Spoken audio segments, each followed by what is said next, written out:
Hey kids, it's time for horror. Oh wait, sorry. It's time for Race Drivin on Game Boy.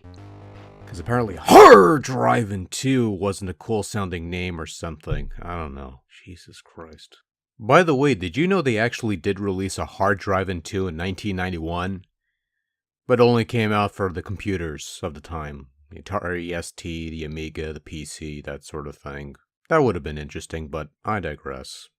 Anyway, released in 1993 courtesy of THQ and Argonaut, Race Drivin is a port of the 1990 arcade game of the same name by Atari Games, the one with polygons and stuff. Race Drivin, for those who don't know, it's actually an upgraded version of an earlier arcade racer called Hard Drivin, which is perhaps best known for its car crashes, spotlighted in a prior video from ages past that some guy later ripped the audio from and put in his Mario Kart montage or something. It was intended to be some kind of racing driving simulator thing, but let's be honest, the only reason why anyone would play this is so they could get replays of getting pwned! Previously, I sampled Race Drivin on Super Nintendo and instantly regretted it. To recap, it was slow, choppy, the visuals looked like puke, and the game as a whole played like garbage. Someone in the comments then had the smart idea of suggesting that I check out the Game Boy version, upon which I thought, wait, there's a Game Boy version? This thing's gotta suck if it's gotta be on Game Boy. It took me a while, but some time ago, a friend of mine was able to loan me his copy of the game for the purposes of putting together a silly little video. Presumably one that involved me losing my head over how potentially awful this version could be. After all, if a 16-bit machine couldn't do Race Drivin justice, what chance did a silly Game Boy have?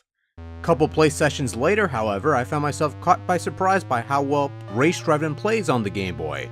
No, seriously, out of all the versions of the game that I've played thus far, Race Drivin on Game Boy was perhaps the most playable version out of the bunch by virtue of the fact that I was able to run at least a full lap on all 3 courses the first time around.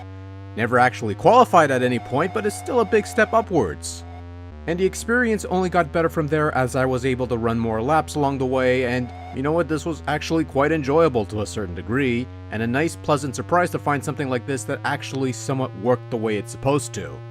Control is simplified to 1 brake button, 1 acceleration button, and a directional pad for steering and shifting gears, and works far better than it has any business pulling off. It's not all flowers and sunshine though. The 4 cars you get to choose from have some degree of handling issues, and it's far from ideal, especially in regards to turns, but given what I'm playing, it's still far better than what I expected.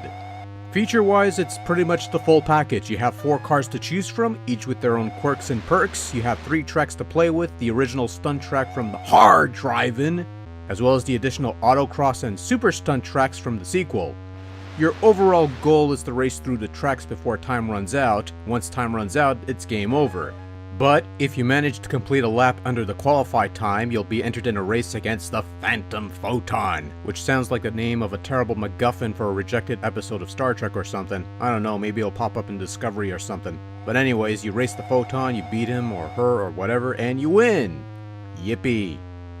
There's not much to say about the gameplay. It's functional and for some even somewhat enjoyable despite the somewhat less than stellar frame rate, which probably isn't as bad as I'm implying it to be, but the whole selling point, the main gimmick, the hook if you will, is the appeal of seeing a little monochrome Game Boy attempt to render a full-blown 3D polygonal racing game. A feat that its 16-bit home counterpart had difficulty in pulling off, and as I said before, the rendering of 3D objects on a tiny Game Boy screen is indeed something of a bold sight indeed. I mean, you see a Game Boy pull off these polygonal objects on screen with somewhat relative ease, whether it be the houses or the loop-de-loops or even this tunnel thing on the Super Stunt track, and pulling it off at a rather respectable frame rate, the kind of stuff that the 16-bit SNES port of the same game struggled with so badly. This was somewhat noteworthy in 1990, and seeing an actual Game Boy pull off this sort of thing today only serves to remind me of a time when video games were this truly wondrous and experimental medium where developers would take a chance and do some pretty ridiculous things to get attention,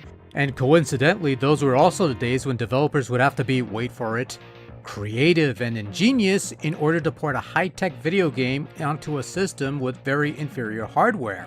And hey, it doesn't always work out, I've seen several examples of that, but at least they tried. But once that initial astonishment wears off, Yeah, it does look a bit terrible with all the scenery pop-ups and the white cardboard cutouts that are supposed to look like cars. When pulling the loops, it does look somewhat awkward and not quite as smooth, and it's missing the car crash replays, which were the only thing worth looking forward to if you gave up on trying to gain any semblance of skill here. But again, this is Game Boy pulling off 3D polygon stuff and doing it somewhat competently to the point where the game in general is actually quite playable, and that's gotta be worth something, I suppose. Sound-wise, it matches the musical cues of the arcade game, the ones I recognize at least. The quality, however, isn't fantastic to put it mildly. Lots of staticky sounding music and sound effects, a bit grating on the ears. But then Race Drivin wasn't known for its sound quality, it was known for its visuals and car crashes. Mostly its car crashes. Or maybe it's visuals, one or the other. Race Drivin is an acquired taste in the best of circumstances. It's a game you could sit down, practice, get good, and have a fun time with, or you could drive around like a maniac and crash into things. Get your kicks from that. Race Drivin on Game Boy is perhaps the most playable version of the game that I've come across. I'd imagine only the actual arcade machine with the steering wheel would be more playable than this, but this is a nice little surprise. I was coming into this expecting hot garbage, and I got something somewhat competent. Not great, but competent. So overall, this isn't too bad a port. Probably not the best driving game on Game Boy, I'm sure there's better ones on there worth playing, but for what it does adequately, and that's something, I suppose. All in all, a nice little novelty port of a game that has a lot of, well, you know... POUND!